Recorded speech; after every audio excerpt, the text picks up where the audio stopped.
So everyone's making these videos talking about the end of Matt Hoffa's podcast, My Expert Opinion. Everyone's making these videos talking about Adam 22, the end of No Jumper. Everyone's got their opinions and thoughts that this is DOA. I will say this before I start this video. There were certain things I think Matt Hoffa personally, decisions he made that were not the best decisions, but I don't think none of those decisions have anything to do with what's going on with Math Hoffa and his current situation. Same to be said about Adam 22 and No Jumper. Now, those are the two biggest names people talk about, but there have been struggles all across the board when you talk about other podcasts. Horrible Decision, Grand Opening, Grand Closing. That podcast no longer exists. You had issues with $1 million worth of game when they had early on when they had their issues with their co-hosts. Okay, uh, Joe Button had to remodify how he you know did his podcast. Roy and Maul, who were on Joe Button's podcast, now they're doing their own podcast, and now they're shuffling the deck. They had to let go of people. Okay, even Vlad TV had to change how he approached doing interviews and podcasts.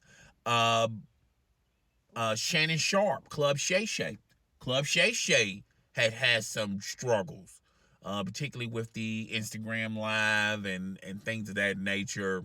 And they have to shuffle the deck who they interview. Now they're pretty much interviewing anybody. Okay, so this is not exclusively to Math Hoffa and Adam 22. I do feel like there's a lot of people out there that don't like them, and they're gonna make their don't like their videos about them, and they're pretty much gonna say it's all their fault.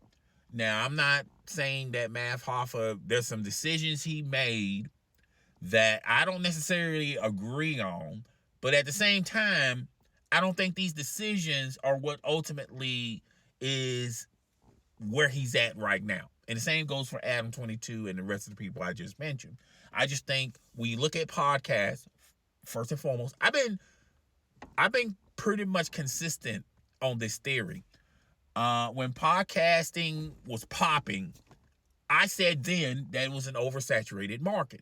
Everyone had a podcast. Your grandmama, your mama, your uncle, your auntie, your sister, your brother, your girlfriend, your ex-girlfriend, everyone has a podcast. And that made it an oversaturated market. All right? Everyone had a podcast. Two, it was getting so bad that you was recycling interviews. You'll have this person on this podcast, and then a week later you have that same person on another podcast, i.e. Charleston White. The Charleston White effect, where you see that same person on a different podcast. Okay. And three, when you look at social media and content creating, you can only regurgitate the same thing over and over.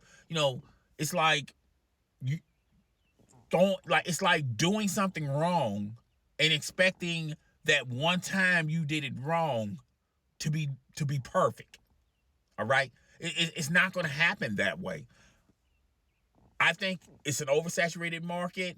You done interviewed all the people that people want you to interview. You're recycling these same interviews, and I think podcasting has popped. It's DOA. I don't think there's anything that you could say, or that one interviewer, that one person that you interviewed that's going to, put podcasting back on the map. You talked about everything. You interviewed just about every interesting person that you could possibly interview. Okay? Podcasting is oversaturated when Michelle Obama has a podcast. Okay? So it's an oversaturated market. Now as far as Math Hoffa goes, Again, there are things that Math Hoffa, decisions he made, that I don't agree with. I think the bad fuel thing, I think that was more of a personal decision. I think first and foremost, we got to stop, doing things and not putting things in contract, not writing things out. What are you obligated? What's your obligations, and what's that person's obligation? That's first and foremost. I don't know why we do that. We're quick to join stuff, and trying to get into where we fit in, and they're not responsible for you, you're not responsible for them, and then you have the issues. I think there should be a written contract. I don't care if you're friends or not friends. You should be there should be not a verbal contract, but a written contract of what you're bringing, what that person bringing, what you're going to get, what that person's going to get, how long you're going to be working for this person, and then life goes on. But I think in a lot of these cases, the business side of things, and you hear these guys talking about they come from different entities like the music business or the corporate business or the political business or the battle rapping business, whatever business. They come from all forms of business, but every business is pretty much the same. If there's nothing written in contract, then it's not a very good business, in my personal humble opinion. I think even though they probably would have left anyway, finished their contract and left and did their own thing, fine. Okay. As far as the barbershop thing, I don't live in New York, but a lot of people, I've been paying attention, reading a lot of articles. Like this is the standard as far as renting a place or renting a barbershop. And I've heard a lot of people say it is super expensive to rent a space in New York. But at the same time, Math Hoffa should have realized that. I understand he likes the space, but you got to look at your bottom line. Are you going to be able to maintain this space? Maybe doing it from your residence, maybe doing it on webcam. Even though I don't think doing podcast on webcams, I think the in person stuff that pops. Maybe share a space with another podcast, okay? Or get a deal with Revolt or whoever to take care of the overhead. So there were things he could have done. I don't know if he was privy on a lot of these things I'm saying, and or he was stuck into that contract, he couldn't get out of that contract. There's a lot of stuff, there's a lot of floating things that we don't know, but we assume we know, but we really don't know. So but ultimately, and when you look at Adam 22 in his situation, he's downsizing. No Jumper is not making money the way Adam 22 sees it. People think that Adam 22 is broke. No, Adam 22 is wealthy. It's just the business No Jumper is not making the profit that it was accustomed to make. Now, again, there's a lot of things Adam 22 did, like letting go of hosts and guests and things of that nature. I don't think the accumulation of that has anything to do with the failing business. I just think it's business. I mean, the podcasting world, I think podcasting itself, the interviewing portion, I think people are tired of the same old. When you got an audience that's, tired of the same old interviews, that person that you interview was just on someone else's podcast. I think that plays a huge part when you're only just doing interviews. It's different if you're doing interviews and doing other things like the news. I remember Adam 22 talked about getting rid of the news and stuff and that was early last year. He was getting rid of all these segments. He felt like it wasn't making money, and he was just going to exclusively, he wasn't going to do live streams, he was going to exclusively do interviews. And I said to myself last year, when you peg yourself into one category and now you're heavily depending on that one category, that's where, you better make sure that's what you want to do, because, that one category, it could be here today, but it could be gone tomorrow. And then what you're going to do. Okay.